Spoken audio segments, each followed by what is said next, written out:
Alright, welcome to another edition of What the Fuck Happenings in the YouTube Atheist Community. Sort of. And, debate fun, yes. Anyway, alright, so last night, not terrible, I don't think. Start off, I don't remember. And, then it continued to some of the forgettable part. And ended with, Piro and the room crashing. So, there was some stuff in there probably worth something, some political discussion, some discussion about how to make some sort of positive change take place, something to get a little bit hopeful about in terms of motivating or organizing people. But yeah, we know it's just this horrific, awful uphill battle kind of, you're going to have to get awful lucky to get anything to happen kind of thing. And everybody is just so irrational. And they're glued to such bullshit that, it's very difficult. But anyway, that's, just one of those kind of conversations. And programming stuff, which was, just how to organize the actual mechanics, the physical mechanics, not just the human mechanics, but you also have these structural mechanics. But you have to also, the logistics of even doing that, and finding a way to work with other people, and it's just, it's really, civilization is work, and, sadly, there's just nobody doing the work, and, everybody's just sitting back saying, give it to me, and it's like, but nobody wants to make it happen. It's like even the commune thing, they always failed because, 2 or 3 people do all the work. Everybody else sits around, smokes pot, and says, "Where's my dinner?" And that just doesn't work. And it's true on the larger scale, the larger commune of civilization. It just doesn't pay. Nobody wants to pay for anything, and so the most important part of your civilization, the mechanics of that structure is, it's never fixed. So it's like our system, we have this archaic constitution that has some nice principles in it, but it just, it needs to be rewritten to explicitly define, basic rights. I mean, we still got a country where, basically we don't even have the right to vote equally. Like, that shouldn't be some sort of like federal requirement that the states don't have a right to break the voting system, that they don't have a right to make it so bad that people's votes can't be counted, and they don't even have that as a piece of the infrastructure. So your vote counts less depending on where you live, and that's just I mean, these are just like obvious things. You say, well, why hasn't this gotten fixed? And I don't have a good... the explanation is that the two-party system isn't interested in fixing anything. They're interested in special interest connivery. So that's the biggest liability we have right now, is the two-party system is just death to rational policy. And so that's got to go. But anyway, I won't get into that. So anyway, so it was a useful conversation. It's just got my mind back on those subjects, which is good. But, and there was, I don't know, there was some other crap in there. I hate to call it crap. I mean, no offense to the people that were part of the crap. But, yeah, it's just, it's just this transitioning thing. Like, the arguments sort of have been made, and now it's time to sell it. I've sort of manufactured it to sort of have a product, and now it's just putting it in a nice package and all that kind of shit. And it's really not the part of the game I have much interest in. So I'm just reluctantly dragging myself to this realization that it's time to work on, building the stage and all that kind of crap. And that doesn't, that's work, number one, and it's, it's going to take time, and it's this whole investing in the future thing, and I'm just kind of tired of it all. So anyway, on the YouTubes, generally speaking, yeah, it's sort of a wasteland. You just can't get any wastier, right? There's just absolutely, I mean, I look at this thing, you know, and you go through these videos and you're just like, okay, little kangaroo videos, and, you know, play your mandolin videos, and talk insane rubbish videos, and it's just, there's just nothing here. And a kind of odd sort of making you know, pushing a reasonable subject, but I mean, I don't know whether he's up to having a rational conversation about it, but just this whole idea that, you know, there's going to be a future, and clearly we might have something to say about what it's going to look like, and you can't just keep running away from the stuff you don't want. You can't keep just pointing to, well, let's not do the Hitler thing, and let's not do the Mussolini thing, and let's not do the Pol Pot thing. You have to actually point at something affirmative. You know, you have to actually be for something. Being against everything is not a solution, because you're still going to end up with something in the bowl, and it's going to get mixed, and it's going to be put in the oven, and it's going to bake. And so, you know, just keep talking about what you don't want in the fucking bowl isn't going to get the isn't going to create something that's going to be worth eating. So you got to do more than that, and people really aren't prepared to do that, because that requires some measure of being willing to give up something, and nobody's willing to give up anything except somebody else's rights. Which sort of brings me to edible napalm. I think he's made another video, so I'll watch that.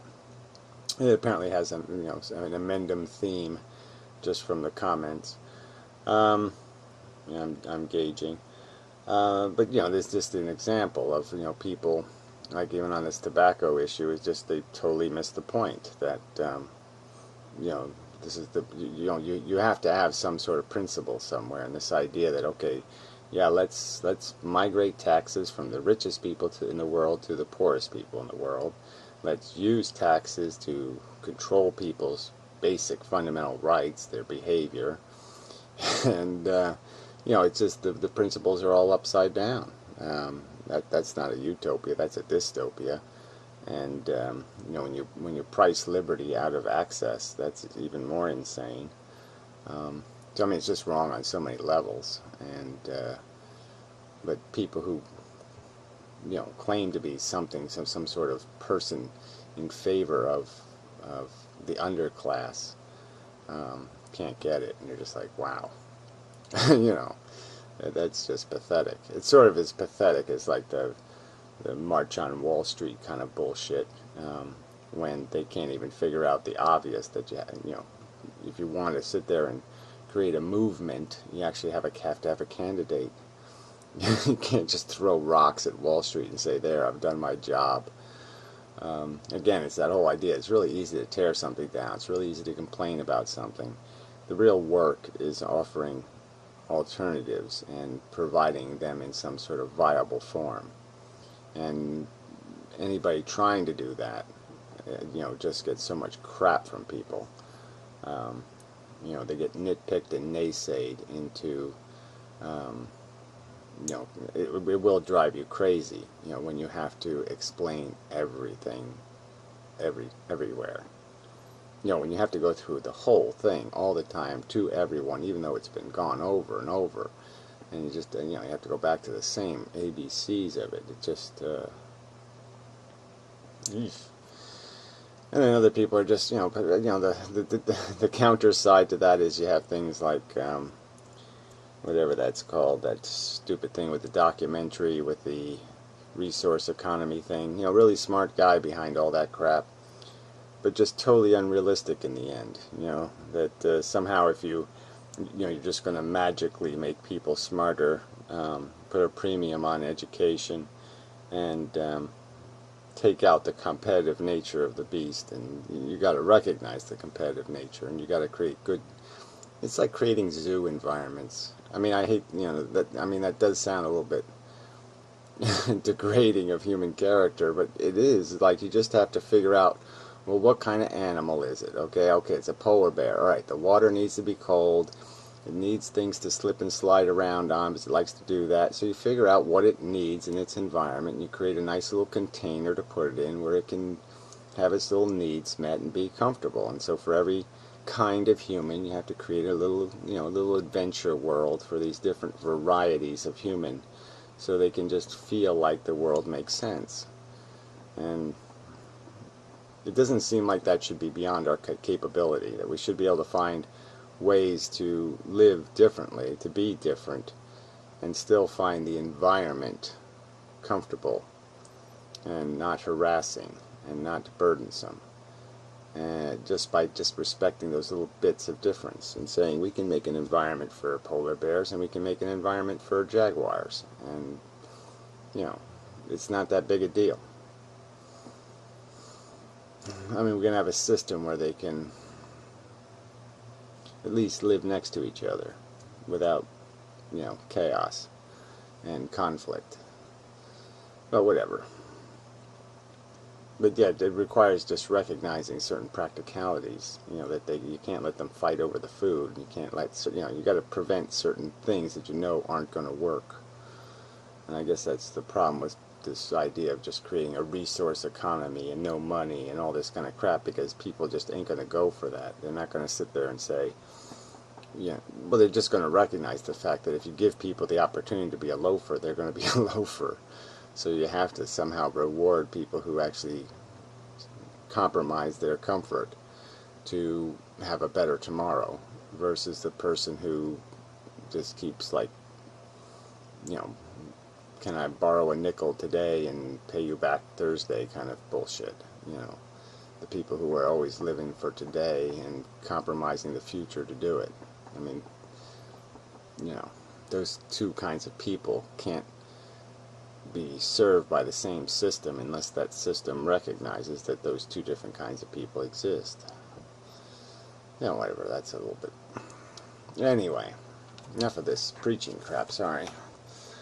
It's, I'm feeling the need to just get this thing more focused and do less of this engaging in waste of time kind of crap. It's like Puro last night. I got really angry with him. He started bringing up some, stupid, thought experiment kind of idea, and you're just like, well, why don't we deal with something real instead of everything always in this fantasy bucket? It's things that can't happen. Why talk about shit that can't happen? Why don't we talk about how we can get something actually accomplished? Let's do some sort of can thing. And, I'm sort of getting impatient with all this, all this, the crap, just the bullshit. People having philosophical conversations about, love and, and what's the new word? I don't know why this word just doesn't stay.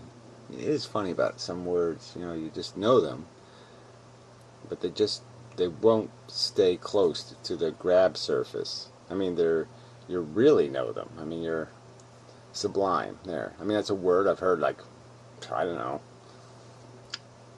thousands of times, and yet it's a word I have to always look for it. I always have to like, where's that word? Where is it? So it's kind of neat how the brain does that shit. I mean, there's a reason why it doesn't have a handle on it. There's some reason why it doesn't have a fucking handle.